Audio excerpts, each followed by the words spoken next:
Bonsoir à tous, Rodesh Tov. C'est un plaisir de vous retrouver après ces Chagim, en espérant que tout le monde a passé de bonnes fêtes, a pris des forces et des bénédictions de ces fêtes qui pourront, si Dieu veut, nous accompagner toute l'année. Alors, on va reprendre les Shiurim et je voulais partager avec vous ce soir un sujet très intéressant, assez mystique, qui est le sujet de l'arche de Noé, Tevat Noach. Cette fameuse arche que Noach a construite, qui lui a permis d'échapper au Maboul, au déluge qu'Hachem avait envoyé pour purifier le monde. Et donc, on va essayer de découvrir un petit peu les secrets qui se cachent derrière cette arche, d'après les enseignements de la Chassidoute et de la Kabbalah. Et surtout, on va essayer de dégager un enseignement pour notre service de Dieu quotidien, concret. Qu'est-ce qu'on peut apprendre de la Tevat Noach concrètement pour nous? On dédie le shiur pour la Refoua Shelema de Yafa Bat Yael, Yossi Matatia Ben Miriam et Rachel Bat Rivka. Alors la question par laquelle j'aurais souhaité commencer, peut-être la plus grosse question qu'on s'est tous posée, comment une arche aussi petite a pu contenir autant d'animaux? On sait très bien que l'arche de Noé avait un représentant de chaque espèce animale qui était présent à l'intérieur de l'arche. Forcément, pour maintenir toutes les espèces animales, pour qu'il y ait au moins un couple de chaque espèce qui survive au déluge, il fallait que ces animaux aillent se réfugier dans l'arche pour qu'ensuite, après, ils puissent se remultiplier à nouveau. Et donc, on peut se poser la question, comment autant d'animaux ont pu rentrer dans une arche aussi petite? Puisque la Torah nous donne les mesures de l'arche précisément. La Torah nous dit que l'arche faisait 300 coudées de long, 50 coudées de large et 30 coudées de haut. Ça veut dire 150 mètres de long, 25 mètres de large et 15 mètres de haut. C'est vrai que c'est un édifice quand même imposant, mais aujourd'hui, il y a des images qu'on peut trouver sur Internet par exemple, qui comparent les dimensions de l'arche de Noé avec le Titanic. Eh bien, figurez-vous que le Titanic était 2 fois plus long et 2 fois plus haut que l'arche de Noé. Et encore plus, aujourd'hui, on a des bateaux qui sont encore beaucoup, beaucoup, beaucoup plus grands que ça. Donc l'arche de Noé, finalement, dans les dimensions, c'est quelque chose d'insignifiant. Et donc, comment une arche aussi petite a pu contenir en elle autant d'animaux? C'est pas possible. Plus que ça, la Torah nous dit que dans l'arche, il y avait plusieurs étages. Il y avait un étage inférieur, ça c'était pour les déchets. Il y avait un étage intermédiaire, ça c'était justement pour les animaux. Et il y avait un étage supérieur pour Noach et sa famille.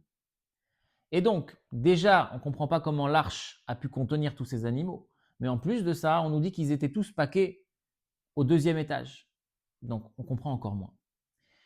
Le Zohar, la Kabbalah, va nous donner une piste de réflexion intéressante, même si ça va bien sûr pas nous expliquer comment ce miracle a fonctionné, mais ça va nous ouvrir les yeux sur peut-être un lien qu'on n'aurait pas fait si on n'avait pas ce passage du Zohar. Le Zohar nous dit comme ça. Il y a un lien entre la notion d'alliance, Brit en hébreu, et l'arche de Noé, Tevat Noach. Il y a un lien entre les deux. Pourquoi? Parce qu'avant le déluge, Hachem dit à Noach, Va akimoti et beriti itecha, je ferai une alliance avec toi, ou bata el ateva, et donc tu rentreras dans l'arche. Grosso modo, avant le déluge, Hachem dit à Noach, je fais une alliance avec toi, tu rentres dans l'arche, et tu seras protégé du Maboul, tu survivras. La première fois que le mot Brit, alliance, est employé dans la Torah, c'est justement à ce moment-là. Hachem qui dit à Noach, je fais une Brit avec toi, va akimoti et beriti itecha, ou bata el ateva, et tu rentres dans l'arche. Donc le Zohar nous dit il y a un lien entre la notion de Brit, l'alliance, et l'arche de Noé. Donc il y a un lien entre l'alliance et l'arche et l'alliance. Quand je vous dis en français l'arche d'alliance, est-ce que ça vous fait penser à un autre sujet dans la Torah, quelque chose d'autre? L'arche d'alliance. Alors bien évidemment, ça nous fait penser au Aaron Abrit. Le Aaron Abrit, c'était un ustensile du Beth Amikdash, peut-être l'ustensile le plus kadosh, le plus saint. Cette fameuse boîte en bois recouverte d'or, qui était surplombée par les deux chérubins avec les ailes qui rentraient en contact. Les deux chérubins étaient face à face ou dos à dos. En tous les cas, ce Aaron HaKodesh, c'était l'ustensile peut-être le plus saint de tout le temple. C'est pour ça qu'il se trouvait où? Dans le Kodesh HaKodashim, dans l'endroit le plus saint du Beth Amikdash. Cette fameuse pièce dans laquelle le Kohen Gadol ne pouvait rentrer qu'une fois par an, le jour de Kippour, le Kodesh HaKodashim, le Saint des Saints. Et ben, qu'est-ce qu'il y avait là-bas? il y avait justement le Aaron à Kodesh, le Aaron Abrit, on l'appelle, l'arche d'alliance. On a dit, le Zohar nous dit qu'il y a une similitude entre la notion d'alliance et l'arche de Noé, donc l'arche d'alliance, mais ça aussi nous fait penser à l'arche d'alliance qui est le Aaron Abrit. Donc là, le Zohar nous met entre les mains cette idée, ce lien qu'il y a entre l'arche de Noé d'un côté et l'arche d'alliance, le Aaron Abrit de l'autre. Maintenant, quelle était la particularité du Aaron Abrit? Quelle était sa particularité? Nos sages nous disent dans la Gemara, Makom Aaron eno minamida. L'endroit du Aaron ne prenait pas de place. Comment c'est possible? On sait que la pièce du Kodesh HaKodashim faisait 20 coudées. Et le Aaron lui-même, en longueur, faisait 2,5 coudées, 2 coudées et demi. Maintenant, ce qui se passait, c'est que quand on mesurait la pièce du Kodesh HaKodashim, on trouvait 20 coudées. Quand on mesurait d'une part et d'autre du Aaron, on trouvait 10 côtés d'une part et 10 côtés de l'autre. Et quand on mesurait le Aaron, on trouvait 2 coudées et demi. Ça veut dire qu'en fait, qu'on mesure la pièce avec ou sans le Aaron, on tombait toujours sur 20 coudées. Le Aaron ne prenait pas de place. C'est quelque chose de complètement miraculeux. À la fois, il était là, mais sans être là. On avait une union du fini et de l'infini. Il y avait un dévoilement d'un niveau particulièrement élevé de Dieu dans cet endroit du Beth Amikdash, dans le Kodesh HaKodashim.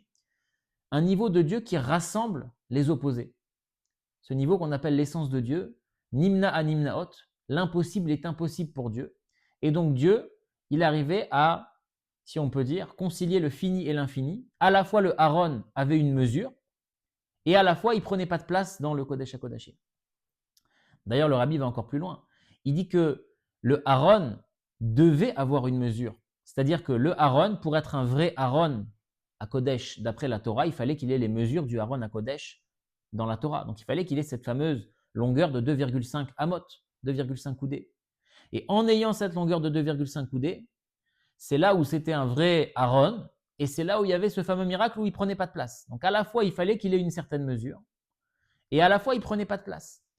Donc, on explique en Chassidoute que dans cet endroit-là, dans le Kodesh HaKodashim, dans le Beth Amikdash, dans cette pièce-là, il y avait un dévoilement de Dieu très puissant qui s'appelle l'essence de Dieu. C'est un niveau de Dieu qui peut concilier les opposés. Donc à la fois le Aaron avait une mesure, mais il ne prenait pas de place. Et là, on va commencer à comprendre comment les animaux ont fait pour tenir tous ensemble dans l'arche de Noé. On a dit, c'est pas possible, il n'y a pas de place.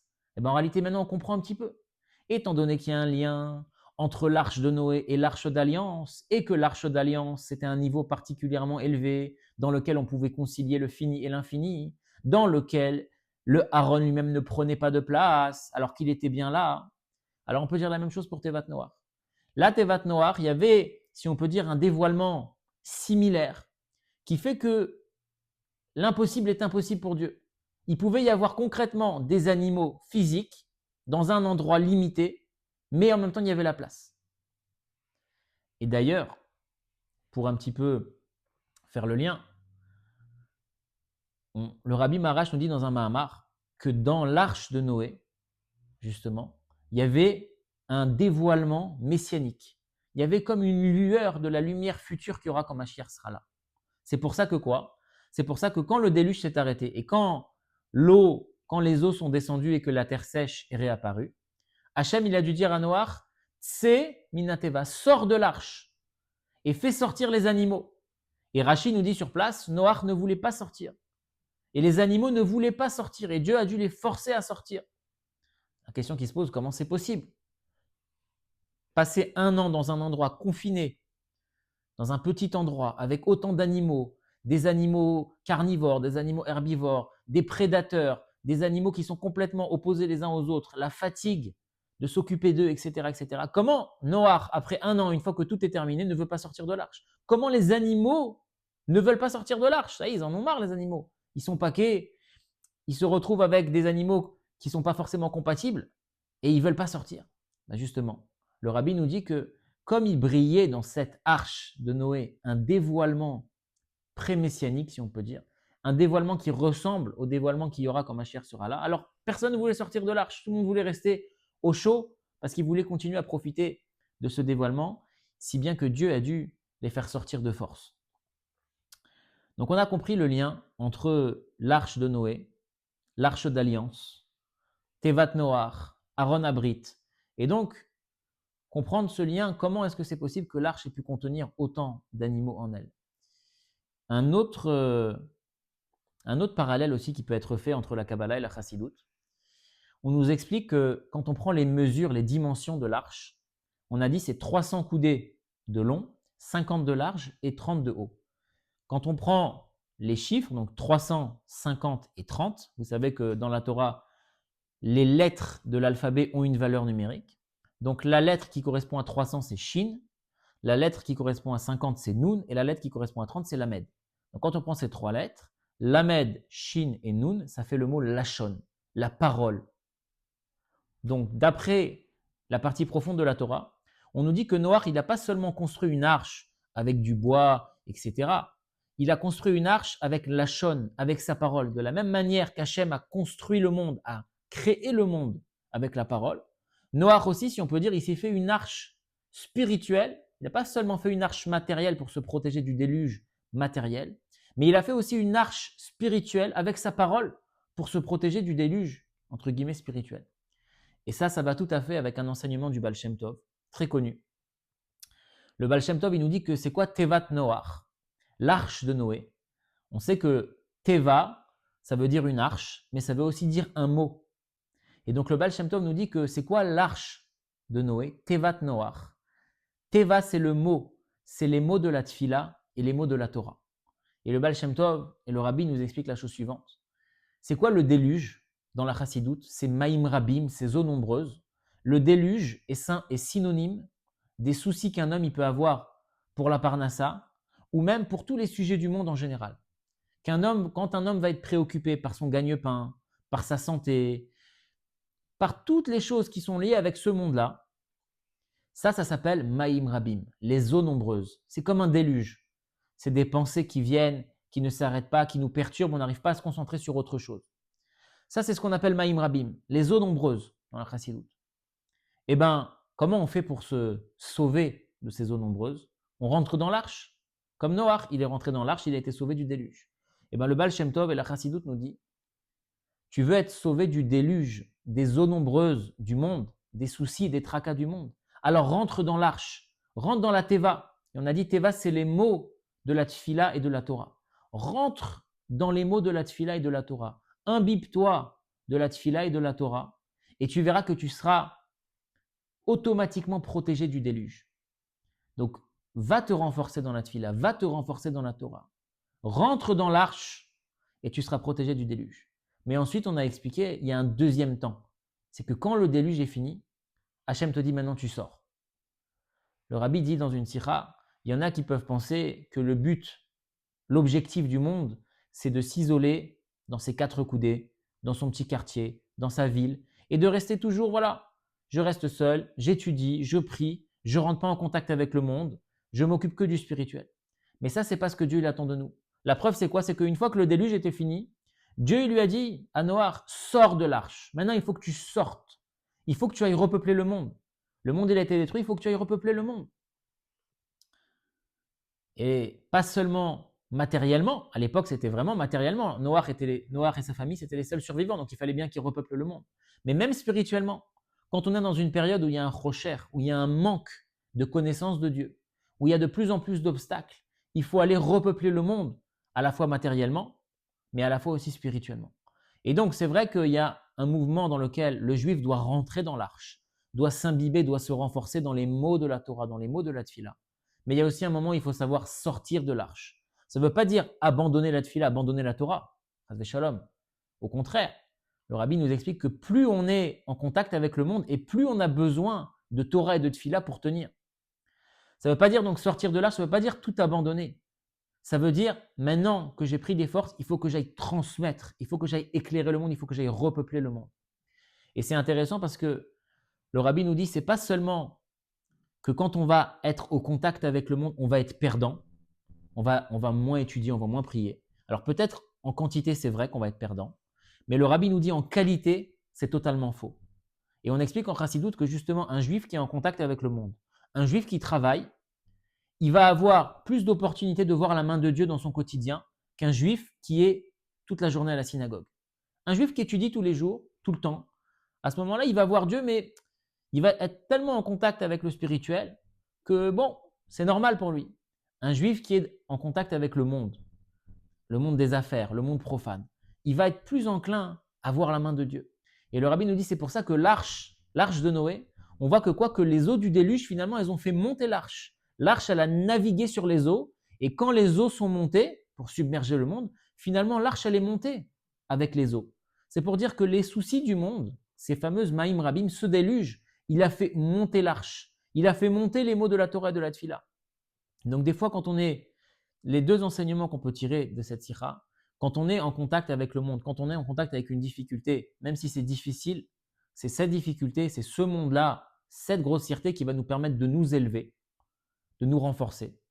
Et deuxième enseignement, même une fois qu'on est rentré dans l'arche, qu'on s'est imbibé de Torah et de Tfila, une fois que le déluge est fini, une fois qu'Hachem il nous dit maintenant ça y est, il faut sortir.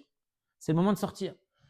Il ne faut pas rester bloqué dans la Teva. Il faut aller maintenant concrétiser le message de la Teva en dehors de la Teva. Il faut aller diffuser cette lumière, il faut aller repeupler le monde matériellement et spirituellement. Des bonnes nouvelles à tous et à très bientôt.